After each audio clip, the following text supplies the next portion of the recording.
जो भी शुरुआत किए हैं, जो भी हाल फिलहाल जो नए-नए स्टार्ट किए हैं या तो 12th करके आए हैं और कॉम्पिटिशन में उतरना चाहते हैं, ठीक है? तो उनके लिए मैं आज स्पेशली वीडियो लेके आया हूँ और शायद सभी देख सकते हैं उसके लिए। सबसे बड़ी बात है ना कि आप अगर शुरुआत की हो ये जो अभी पार्ट है ना आपका शुरुआती पार्ट, यहाँ अगर आप पकड़ लिए, तो फिर आपको दिक्कत नहीं होगा। यही वो जगह होता है जहाँ पे स्टूडेंट भटकते हैं, कि शुरुआत में जब आप शुरुआत करते हैं, आपको पता ही नहीं रहता है आगे-पीछे क्या है, कहाँ जाना है, आपको कोई रास्ता पता नहीं होता है। आपको जो भी जिधर आपको मोड़ते हैं, उधर ही मुड़ते चले जाते हैं। टीचर जो बोलेंगे वो करेंगे, फिर कोई लड़का बोल दिया ट्यूशन पढ़ो तो वो पढ़ लेंगे। देखिए मैं स्पेशली इसीलिए बता रहा हूँ कि मैं भी इस समय भटका था शुरुआत में। पता नहीं चला शुरुआत का 1 साल तो कुछ आइडिया ही नहीं मिला।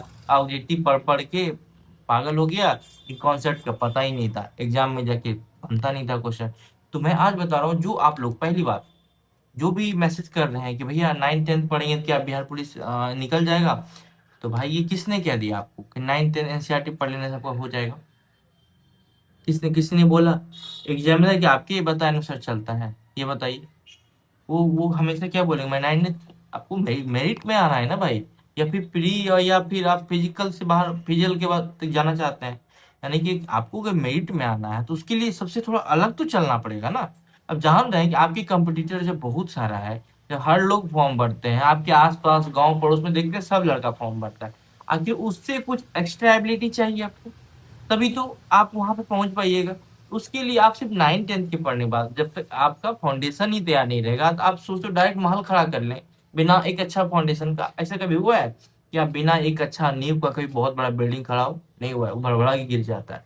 एग्ज़ाम में वही होता है, ऐसे ही गिर जाइएगा। मेरी बात को समझिए, जो अभी आपके पास वक़्त है, ठीक है? अभी आपके पास कोई प्रेशर नहीं है। 6 महीना आपके पास जो अपना समय देना है, वो एनसीईआरटी पे देना है। वो बेसिक से 6 से देना है। जो बिहार पुलिस में खास करके जो बिहार पुलिस का तैयारी करना चाहते हैं, ठीक है, वैसे तो आप जब बिहार पुलिस में सिलेक्टेड हो जाइएगा, तो मनुष्य का इच्छाओं का अंत नहीं है। तो वहां से फिर आपको लगेगा मेरे तैयारी अनुसार मेरा ये पद नहीं है, आगे बढ़िएगा। मैं इसीलिए आपको वो रास्ता पकड़वाना चाह रहा हूँ जो फ्यूचर भी आपका बढ़िया जाएगा और प्रेजेंट भी आपका अच्छा जल्दी सिलेक्शन हो जाएगा। तो करना क्या है ना कि सारा 6 से लेके 10 तक, ठीक है, बिहार पुलिस वाले जो भी तैयारी करना चाहते हैं 6 से 10 तक, हिस्ट्री, साइंस, ज्योग्राफी, ये 3 पार्ट। अब देखिए बात क्या है ना, पहले ज्योग्राफी से नहीं पूछता था, अब ज्योग्राफी से आपको देखे होंगे मैंने जो भी बताया है अभी मेरा क्लास यूट्यूब पे देखिएगा, कॉन्सेप्ट। अब फिगर में आपसे फिगर वाइज क्वेश्चन पूछता है, क्या इन्होंने अच्छे से उसको समझा? यूं ही कैसे एक दिन जब पूर्वी देशांतर तक जाता है, सॉरी पूर्वी देशांतर ग्रीनविच से जब पूरब की ओर जाता है तो कैसे एक दिन बढ़ जाता है, कहते कैसे एक दिन घट जाता है पश्चिम की ओर जाने के बाद, कैसे पूर्वी देशांतर का जो 180 डिग्री और पश्चिमी देशांतर का 180 दोनों एक ही बिंदु पर होता है। ये सब मैंने बताया है और ये चीज समझना है और किसी को समझाना भी है, थोड़ा सा इसको समझिए। एग्जाम का बहुत चेंज हो गया है पैटर्न, पहले ऐसा नहीं है, पहले ऐसे ऑनलाइन पूछता था जिसकी वजह से कट ऑफ बहुत ज़्यादा जाता था। अब देखिए कट ऑफ भी ज़्यादा उतना अगर एग्जाम लेवल देख बिहार एसआई का देखिए मेंस का कितना कम कट ऑफ गया है, 65। अब सोच लिए जो पहले अराउंड हम लोग में 77 गया था, 79 गया था, जनरल कट ऑफ बात कर रहे हैं, 14 नंबर गिरना, इसका मतलब है कहीं ना कहीं उन्होंने कॉन्सेप्ट पकड़ा है। और जिसने भी कॉन्सेप्ट थोड़ा सा भी पढ़ा होगा ना वो लेके निकल गए, तो आपको उनसे आगे रहना है।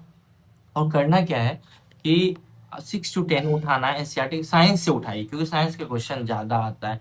देखिए ये टेंथ का साइंस है, ठीक है, और ये 7 का साइंस है, ठीक है, और ये 8 का साइंस है। आपको ओल्ड लेना है, ठीक है, 2025 से पहले वाला सिलेबस। वैसे तो दो 1990 या 95 वाला भी कभी कभी पूछ लेता है, आप देखे होंगे जो पूछा था कृष्णराज 3 के बारे में, जो क्वेश्चन आपको बता दिखा रहे हैं हम, ठीक है, चलिए हम किसी और वीडियो में दिखा देंगे।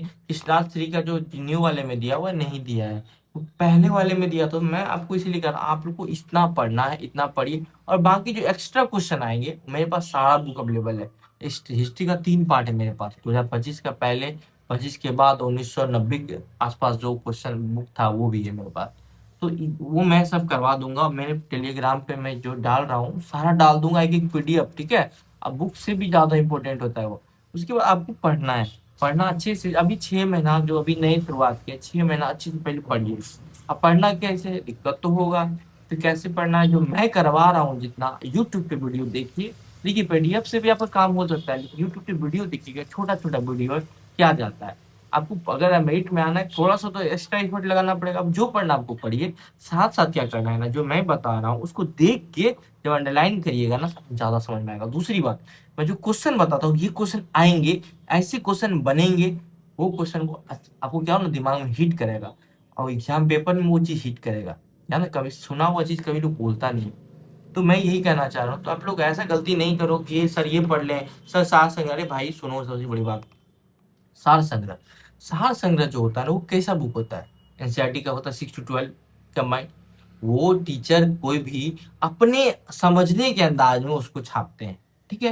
वो कहाँ से छापते हैं? अपने कोई घर से बनाते नहीं, कोई उनका उतना ऐसा कोई ज्ञान नहीं है। तो वो जो है ना, वो एनसीईआरटी से ही आपके लिए बनाते हैं। तो मैं आपको जब लाइन टू लाइन दे रहा हूँ, तो क्या ज़रूरी है सार संग्रह खरीदना? और मैं हम इसीलिए बता रहा हूँ एनसीईआरटी पढ़ने के लिए। इसका जब लैंग्वेज ये आता है एग्ज़ाम में, तो आपको उस लैंग्वेज में क्यों पढ़ना? आप देखिए लुसेंट पढ़ना, लुसेंट पढ़िए। लुसेंट का ईज़ी लैंग्वेज है, समझ वो तभी समझ में आएगा आपको जब आपने एनसीईआरटी की इन लैंग्वेजों को पकड़ा है। तभी आपको क्लियर होगा। मैं आपको एग्जांपल में आपको एक अगले वीडियो में दिखाऊँगा, हवलदार 64 पोस्ट वाला, एक्साइज 78 वाला जो एग्ज़ाम हाल-फिलहाल में हुए हैं 799 मेंस का, देखिए कैसे डिट्टो क्वेश्चन उठा के दिए गए हैं। डिट्टो क्वेश्चन दिखा के मैं एग्जांपल दे के, प्रूफ दे के बताता हूँ, वीडियो जाके देखिए। ठीक है? तो आप लोग अच्छे से तैयारी करिए और प्लीज़ डाइवर्ट ना होइए। एक ही रास्ता है सक्सेस का, वो है एनसीईआरटी। हम बता रहे हैं एक ही रास्ता है। बिलीव करिए, मैं इसलिए बता रहा हूँ, मैं इस रास्ते पर चढ़ के यहाँ तक आया हूँ। क्योंकि मेरे पास जब रेलवे ग्रुप डी में थे, मेरे पास टाइम नहीं था ज़्यादा। 18-18, 20-20 घंटे का पढ़ने की ज़रूरत नहीं है, अगर आप एनसीईआरटी पढ़ते हैं। वैसे तो जितना पढ़िएगा उतना आगे जाइएगा, लेकिन हम एनसीईआरटी के बारे में बता रहे हैं, इसको पढ़िए, है ना? टेलीग्राम जुड़िए, है ना? लिंक हम प्रोवाइड करेंगे, जिनको मैसेज करेगा हम डाल दे रहे हैं, ठीक है? और बाकी आप लोग यूट्यूब पे वीडियो को देखिए, और सबसे बड़ी बात है कि यही एक रास्ता है, दूसरा कोई रास्ता नहीं है, ठीक है? नहीं तो फिर आप भटकिए। आप शुरुआत हैं, आपको पल शुरुआत है। और अपने आप अगर अपने सीनियर को भी बताइए कि भैया अगर आप इसे पढ़ रहे हैं तो आपको इसे पढ़ना पड़ेगा, ठीक है? क्वेश्चन को देखिए पहले जाके, ठीक है? बेस्ट ऑफ लक, आप लोग अच्छी से तैयारी करिए।